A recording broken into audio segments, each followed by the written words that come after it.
بل یہاں پر میں 3 وظیفے ایسے بتاؤں گا انشاءاللہ جو ٹاپ آف دا لسٹ 3 وظائف ہیں مصیبت اور پریشانی میں تکلیف دور کرنے کے لیے، سنت وظائف آپ صلی اللہ علیہ وسلم کی طرف سے تعلیم فرمائے ہوئے.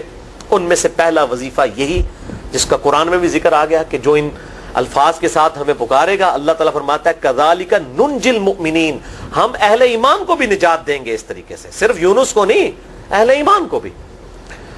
چنانچہ اسی کانٹیکسٹ میں پہلا وظیفہ ہے یہ لا الہ الا انت سبحانک انی کنت من الظالمین کا. لیکن اس سے پہلے میں ایک امپورٹنٹ بات کروں دعا کے حوالے سے کہ دعا کی قبولیت کا ایک پروٹوکول بھی ہے. ویسے تو آپ مسئلہ 82 دیکھیں گے، اس میں نے اور باتیں بھی کی ہیں، ٹاپک دوسری طرف چلا جائے گا، لیکن انصاف ہے کہ میں اس چیز کو بھی ایڈریس کروں. جامعہ ترمذی میں صحیح سند کے ساتھ یہ حدیث موجود ہے، انٹرنیشنل نمبر کے مطابق 593 نمبر حدیث ہے، اور یہ حدیث مشکات میں آپ کو پہلی جلد میں درود شریف والے چیپٹر میں بھی مل جائے گی. اور مشکات کو میں نے ڈکلیئر کیا ہے مشکات از دا انسائکلوپیڈیا آف حدیث، یعنی آپ کو جتنی حدیثیں سکیٹرڈ فارم میں ملیں گی کتب ستہ اور اس سے بھی باہر 13 کتابوں میں، مشکات میں آپ کو مل جائیں گی. میں نے اسی لیے مشکات پہ پورا لیکچر ریکارڈ کروا دیا ہے، مسئلہ نمبر 111B کے عنوان سے مشکات المصابیح کا مکمل تعارف، وہ ضرور دیکھیں. یعنی مشکات 3 جلدوں میں آپ لے لیں تو انسائکلوپیڈیا آف حدیث آپ کے پاس آ گیا. 6294 احادیث ہیں، اور اس میں چونکہ احادیث کی تکرار نہیں ہے تو کتب ستہ اس کے علاوہ بھی 12-13 کتابیں جو ہیں اس میں کور ہیں، اس میں بھی یہ حدیث موجود ہے. جامعہ ترمذی میں انٹرنیشنل نمبر کے مطابق 593 نمبر. سیدنا عبداللہ ابن مسعود رضی اللہ تعالیٰ عنہ کہتے ہیں کہ ایک دفعہ میں آپ صلی اللہ علیہ وسلم کی موجودگی میں نماز پڑھ رہا تھا، اور سیدنا ابو بکر اور عمر رضی اللہ تعالی عنہما وعلیہم السلام وہ بھی وہاں پہ موجود تھے. میں نماز کے جب یعنی کہ تشہد میں بیٹھا، میں نے اللہ کی حمد کی، التحیات للہ والصلوات والطیبات، اس کے بعد درود پڑھا، اور اس کے بعد میں نے دعا مانگنا شروع کی تو آپ صلی اللہ علیہ وسلم نے ارشاد فرمایا سل تعطا سل تعطا، مانگ تجھے دیا جائے گا، مانگ تجھے دیا جائے گا. یعنی جو درود شریف اور ذکر کے ذریعے متوجہ ہوتا ہے اللہ تعالیٰ اس کی دعا قبول کرتا ہے. اور پھر ابن مسعود ادھر ہی روایت کرتے ہیں، ساتھ ہی جامعہ ترمذی میں دوسری حدیث ہے صحیح سند کے ساتھ کہ ایک شخص آیا، اس نے جو ہے وہ نماز کے دوران حمد و درود کے بغیر ڈائریکٹ اللہ سے مانگنا شروع کر دیا. تو جب وہ فارغ ہوا آپ صلی اللہ علیہ وسلم نے اسے بلا کر کہا کہ سائل تو نے مانگنے میں جلدی کی، تجھے چاہیے کہ جب دعا مانگنے لگے پہلے اللہ کی حمد بیان کر، پھر مجھ پر درود پڑھ، اور پھر اللہ کی طرف متوجہ ہو. اور اس حدیث میں آتا ہے کہ ایک اور شخص آیا، یعنی ابن مسعود وہ خود تھے، اور اس نے اللہ کی حمد اور درود کے ذریعے دعا مانگی تو آپ صلی اللہ علیہ وسلم فرمایا سل تعطا سل تعطا، مانگ تجھے دیا جائے گا، مانگ تجھے دیا جائے گا. درود شریف پہ میں الگ سے بھی لیکچر دے چکا ہوں، مسئلہ نمبر 56 کے عنوان سے 2 گھنٹے کی گفتگو ہے. درود شریف کے صحیح فضائل اور صحیح احکام و مسائل بڑی ڈیٹیل کے ساتھ ہر اینگل سے درود شریف کے حوالے سے آپ کو وہ سمجھ لیں کہ انسائکلوپیڈیا ہے وہ لیکچر، مسئلہ نمبر 56 اہل سنت پاک.com پہ. تو دعا کے لیے حمد اور درود شریف ضروری. اس لیے دیکھیں نماز کی انٹلیکچوئل ترتیب ہے، آپ پہلے دعا کرتے ہیں التحیات للہ والصلوات والطیبات، اللہ کی حمد کرتے ہیں، پھر نبی صلی اللہ علیہ وسلم پر سلام عرض کرتے ہیں السلام علیکہ ایھا النبی، اس کے بعد آپ درود پڑھتے ہیں، اور اینڈ پہ آپ دعا مانگتے ہیں اللہم انی اعوذ بک من عذاب جہنم ومن عذاب القبر ومن فتنة المحیا والممات ومن شر فتنة المسیح الدجال. یا اللہم ربنا آتنا فی الدنیا حسنة وفی الآخرة حسنة وقنا عذاب النار. یا رب اجعلنی مقیم الصلاة ومن ذریتی ربنا وتقبل دعائی ربنا اغفر لی ولوالدی وللمؤمنین یوم یقوم الحساب. کوئی بھی دعائیں مانگیں، یہ بھی مانگیں جو میں وظائف بتا رہا ہوں، کیونکہ بخاری اور مسلم کی متفق علیہ حدیث ہے. مشکات میں آپ کو تشہد والے چیپٹر میں حدیث مل جائے گی کہ نماز میں تشہد میں درود کے بعد جو چاہو اپنے رب سے مانگو، یعنی عربی میں مانگنا ہوگا، دعائیں مانگے، دعائیں معصورہ کتاب و سنت میں جتنی ہیں وہ مانگے. اس کے علاوہ بھی مانگ سکتے ہیں اگر الفاظ درست ہوں لیکن عربی زبان میں. تو یہ پہلا وظیفہ جامعہ ترمذی میں انٹرنیشنل نمبر کے مطابق 3505، مشکات میں 2292 نمبر یہ حدیث ہے. اور قرآن حکیم میں تو ہم پڑھ چکے ہیں سورۃ الانبیاء آیت نمبر 87 اور 88 میں آپ صلی اللہ علیہ وسلم نے ارشاد فرمایا کہ یونس علیہ السلام نے مچھلی کے پیٹ میں اپنے رب کو ان الفاظ کے ساتھ پکارا تھا لا الہ الا انت سبحانک انی کنت من الظالمین اور پھر آپ صلی اللہ علیہ وسلم نے فرمایا کہ جو کوئی شخص اپنے کسی بھی معاملے میں کسی بھی پریشانی میں اس دعا کے ذریعے اللہ کی طرف متوجہ ہو اللہ تعالیٰ اس کی دعا کو قبول فرما لیتا ہے. اور قرآن میں بھی آ گیا نا کذالک ننجی المؤمنین. اور کتنا بڑا فتویٰ آیا میرے بھائیوں سورہ صافات 143 144 فلولا انہ کان من المسبحین. اگر یونس ہمیں ان الفاظ میں ہماری تسبیح نہ کرتا للبث فی بطنہ الی یوم یبعثون, تو مچھلی کے پیٹ میں قیامت تک مچھلی کے پیٹ میں رہتا اگر اس طرح نہ ہمیں پکارتا. اس کی قبر مچھلی کا پیٹ بن جاتی. یعنی یہ اتنا عطاب, اور وہ دور ہو گیا اس دعا سے, بہت بڑے اسماء اعظم میں سے ہے. تو یہ بہترین دعا, بہترین وظیفہ, اسماء اعظم میں سے بہترین چیز, اور سب سے بڑھ کر جو میں نے بات کی کہ بہترین استغفار, اللہ سے توبہ مانگنے کا بہترین ذریعہ. اور کس طریقے سے, اے اللہ تو پاک ہے نا, تجھ سے تو غلطی نہیں ہوگی, میں بندہ ہوں غلطی کروں گا, تو اللہ نے تو معاف کرنا ہے نا, کیونکہ جب بندے نے اپنی عاجزی کا اظہار کر لیا ہے اور اللہ تعالیٰ کو بتایا اللہ یہ تیری کوالٹی ہے, تو غلطی نہیں کرتا, تو میں تو انسان ہوں غلطی کروں گا. تو یہ ہے پہلا وظیفہ. دوسرا وظیفہ وہ بھی جامعہ ترمذی میں انٹرنیشنل نمبر کے مطابق 3524 نمبر حدیث ہے, لیکن ترمذی کا طریق جو ہے وہ ضعیف ہے. یہ میں پہلے بتا دوں, امام ترمذی نے ساتھ لکھا ہے یہ روایت کمزور ہے, لیکن ضروری نہیں ہوتی کہ روایت اگر ترمذی میں کمزور ہے تو کہیں اور وہ روایت صحیح نہیں موجود ہے. اس کی صحیح سند المستدرک للحاکم میں انٹرنیشنل نمبر کے مطابق 1862 نمبر موجود ہے, اور سنن نسائی الکبریٰ میں 10492 نمبر ہے, اور مشکات میں بھی 2454 نمبر حدیث ہے انٹرنیشنل نمبر کے مطابق. تو صحیح سند المستدرک للحاکم اور سنن نسائی الکبریٰ کے اندر موجود ہے.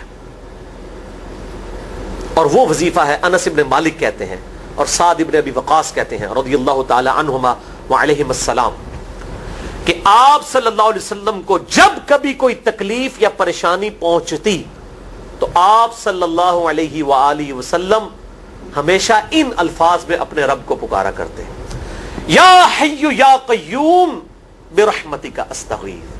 اے خود سے زندہ ہر چیز کو تھامنے والے, میں تیری رحمت کے ساتھ تیری مدد کا سوال کرتا ہوں.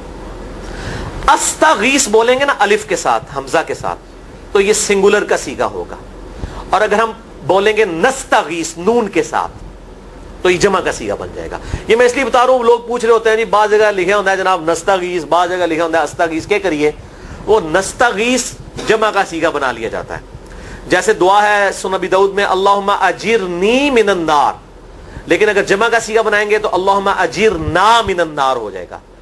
اس طریقے سے دعائے قنوت کے الفاظ ہیں اللہم اہدنی فی من ہدیت, تو جمع کا صیغہ ہوگا اللہم اہدنا فی من ہدیت. یہاں پر بھی ہے یا حی یا قیوم برحمتک استغیث سنگولر کا صیغہ, اور نستغیث پلورل کا صیغہ جمع کا صیغہ. کتنی بہترین دعا ہے, اے خود سے زندہ ہر چیز کو تھامنے والے, میں تیری رحمت کے ساتھ تیری مدد کا سوال کرتا ہوں. تو یہ بھی اسماء اعظم میں سے ہے. سنن نسائی الکبریٰ کے اندر صحیح سند کے ساتھ 10492 اور المستدرک للحاکم میں 1862 نمبر. اب یہاں پہ میں ایک ضمناً بات بتا دوں سنن نسائی الکبریٰ کے بارے میں, چونکہ اکثر لوگ پوچھتے ہیں. میرے بھائیو ایک سنن نسائی وہ ہے جو کتب ستہ میں ہم پڑھتے ہیں, اس میں یہ کتاب لکھی ہے امام احمد بن شعیب نسائی رحمہ اللہ تعالی المتوفی 303 ہجری. کتب ستہ میں یہ ویسے 5ویں نمبر پہ گنی جاتی ہے, لیکن بخاری اور مسلم کے بعد دنیا میں سب سے صحیح ترین کتاب سنن نسائی ہے, سب سے کم ضعیف حدیثیں اس کے اندر ہیں. بخاری مسلم کے بعد تیسرا نمبر اس کتاب کا ہے. دنیا کی کوئی حدیث کی کتاب بخاری مسلم کے بعد صحیح نہیں ہے جتنی سنن نسائی ہے. سنن نسائی جو ہمارے پاس کتب ستہ میں ہے نا, اس میں ہے 5761 احادیث انٹرنیشنل نمبر کے مطابق, اور یہ ساری انٹرنیشنل کتابیں عربی میں, انگلش میں اور اردو میں ہماری ویب سائٹ اہلسنتپاک.com پہ فری اس کا PDF موجود ہے, آپ ڈاؤن لوڈ کر سکتے ہیں. 5761 احادیث ہیں اس سنن نسائی میں جو ہمارے پاس ہے. اسے ویسے ٹیکنیکل لینگویج میں کہا جاتا ہے سنن نسائی الصغریٰ, چھوٹی سنن نسائی, کیونکہ امام نسائی نے یہ کتاب نہیں لکھی تھی. امام نسائی نے کتاب لکھی تھی سنن نسائی الکبریٰ, بڑی سنن نسائی، اور اس میں حدیث ہیں انٹرنیشنل نمبر کے مطابق 11,770، بخاری مسلم سے بھی زیادہ حدیث ہیں اس میں. لیکن یہ امام نسائی کے ایک شاگرد تھے امام ابن السنی، انہوں نے اس کو مختصر کر کے چھوٹی کتاب بنا دیا، اور اب پبلک میں یہی چھوٹی کتاب مشہور ہے. اس کی وجہ سے جب ہم سنن نسائی الکبریٰ کا آپ مشکات میں دیکھیں گے نا تو وہ فرق نہیں کرتے ہیں. جب وہ سنن نسائی کا حوالہ دیتے ہیں نا تو آپ کو نسائی میں وہ ملے گا بھی نہیں، وہ الکبریٰ میں ہوتا ہے، کیونکہ وہ اس تفریق کو مانتے نہیں، وہ تو سنن نسائی الکبریٰ کو سنن نسائی مانتے ہیں. جبکہ ہماری پبلک جو ہے وہ سنن نسائی، وہ میں وہ حوالہ دے رہا ہوتا ہوں کہ جی سنن نسائی الکبریٰ میں 9,928 نمبر حدیث ہے کہ جو آیت الکرسی پڑھ لے فوراً بعد کسی بھی نماز کے فرض کے فوراً بعد تو مرتے ہی جنت میں داخل ہوگا. تو لوگ کہتے ہیں جناب نسائی تے حدیث ہیں جناب 5,761 نے، تسی 9,928 کی تمہیں دس دیو. تو میں ساتھ حالانکہ بول رہا ہوتا ہوں سنن نسائی الکبریٰ، میں نے کبھی اس کے بغیر نہیں بولا. تو الکبریٰ سے آپ کا دماغ تو کام کرنا چاہیے، الکبریٰ کیوں بول رہا ہے ساتھ؟ کوئی یہ صغریٰ بھی ہے جس کی یہ الکبریٰ ہے بڑی، اور ہمارے گرین کارڈ میں یہ وظیفہ لکھا ہوا ہے الکبریٰ کے ساتھ. اسی طریقے سے جو میرا وہ واقعہ کربلا کے اوپر 150 اسناد پر مشتمل پمفلٹ ہے، ریسرچ پیپر نمبر 5B واقعہ کربلا کا حقیقی پس منظر 72 صحیح الاسناد احادیث کی روشنی میں. 72 کا تو ٹائٹل ہے شہدائے کربلا کی نسبت سے، احادیث اس میں 150 ہیں. اس میں اکثر حدیثوں کے حوالے میں نے سنن نسائی الکبریٰ سے دیے ہوئے ہیں. وہ لوگ کہتے ہیں مل ہی نہیں رہی ہے، تو میرے بھائی وہ سنن نسائی الکبریٰ آپ کے پاس ہوگی تو آپ کو ملے گا نا. تو سنن نسائی الکبریٰ الگ سے وہ اصل کتاب ہے، اس میں سے سنن نسائی الصغریٰ بنائی گئی ہے. اسی سنن نسائی الکبریٰ کا چیپٹر ہے خصائص علی، جس میں 194 حدیث ہیں سیدنا مولا علی رضی اللہ تعالیٰ عنہ علیہ السلام کی شان میں. امام نسائی نے ناسبیوں کے خلاف وہ کتاب کا وہ چیپٹر لکھا، وہ خصائص علی چیپٹر ہے سنن نسائی الکبریٰ کا. اس طریقے سے فضائل صحابہ بھی امام نسائی کی جو کتاب ہے وہ بھی اسی کتاب کا چیپٹر ہے. اسی طریقے سے عمل الیوم واللیلہ، صبح و شام کے جو اذکار ہیں وہ چیپٹر بھی اسی سنن نسائی الکبریٰ میں سے ہے. اسی میں یہ وظیفہ ہے کہ جو آیت الکرسی فرض نماز کے فوراً بعد پڑھتا ہے تو مرتے ہی جنت میں داخل ہوگا.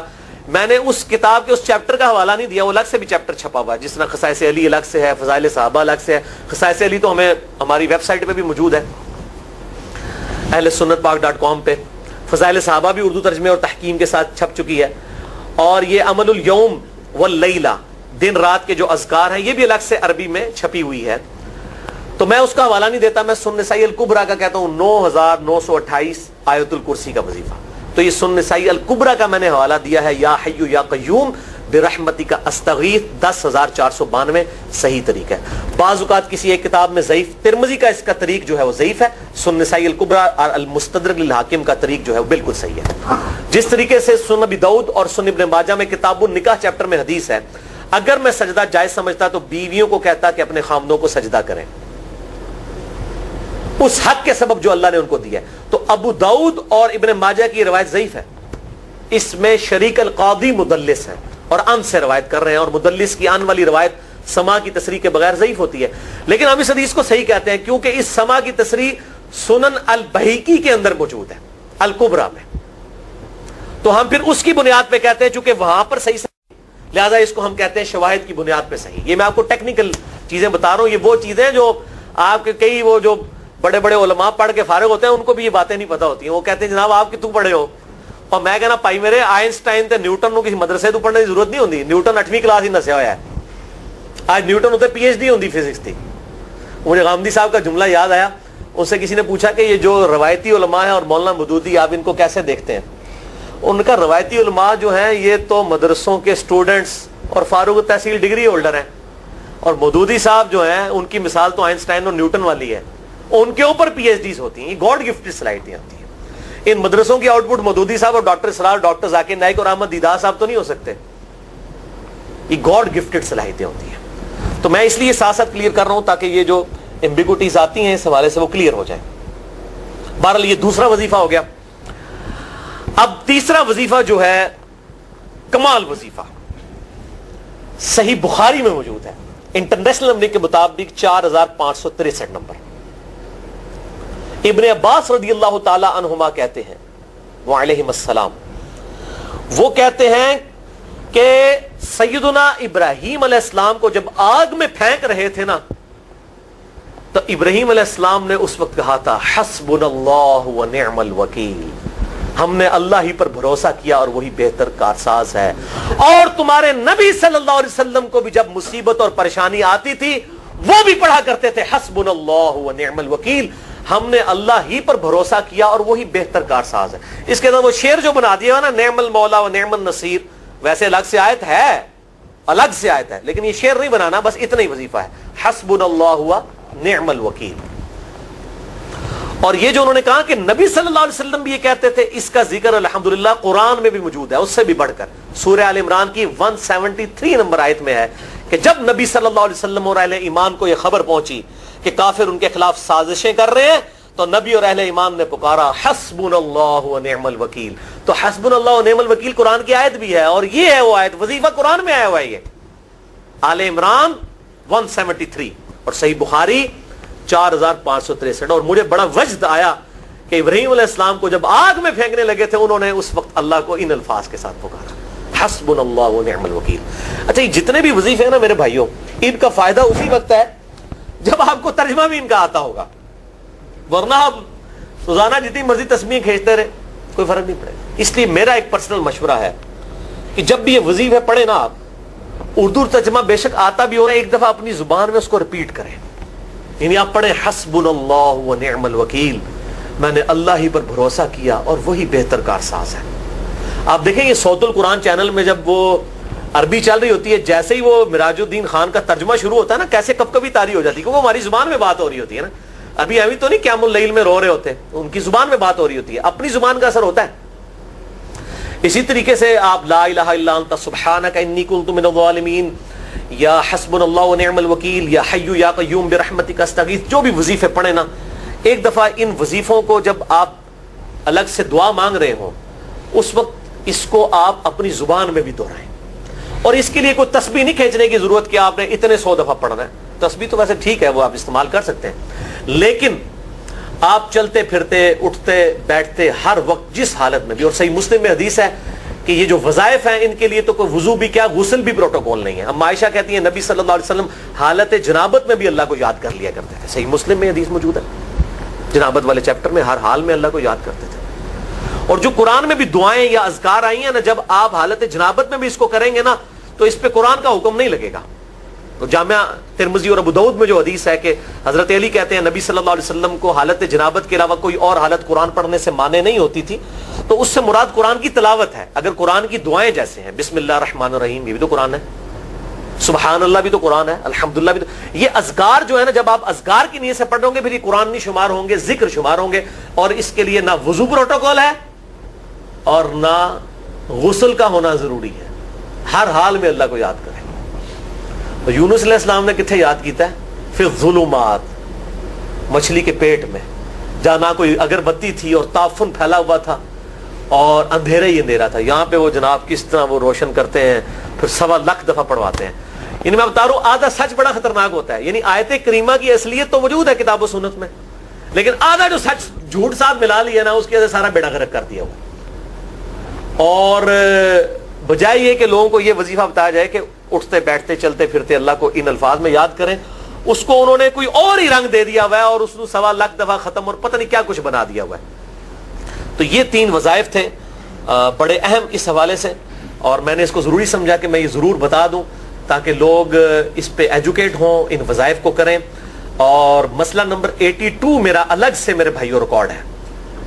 مسئلہ نمبر 82 اسماء اعظم اور دعا کی قبولیت سے متعلق جتنی بھی چیزیں ہیں میں نے اس میں بڑی ڈیٹیل کے ساتھ الحمدللہ کئی اور وظائف بھی بتائے ہیں، لیکن اب وہ اتنے وظائف کوئی جمع کرنے کی ضرورت نہیں ہے. موٹے موٹے 3 وظیفے جو بتا دیے انہی کو اگر کوئی لے لے اپنی دعاؤں میں انہی وظائف کو کرے تو اللہ تبارک و تعالی ہر معاملے میں جو ہے وہ انشاءاللہ تعالی کفایت فرمانے والا ہے.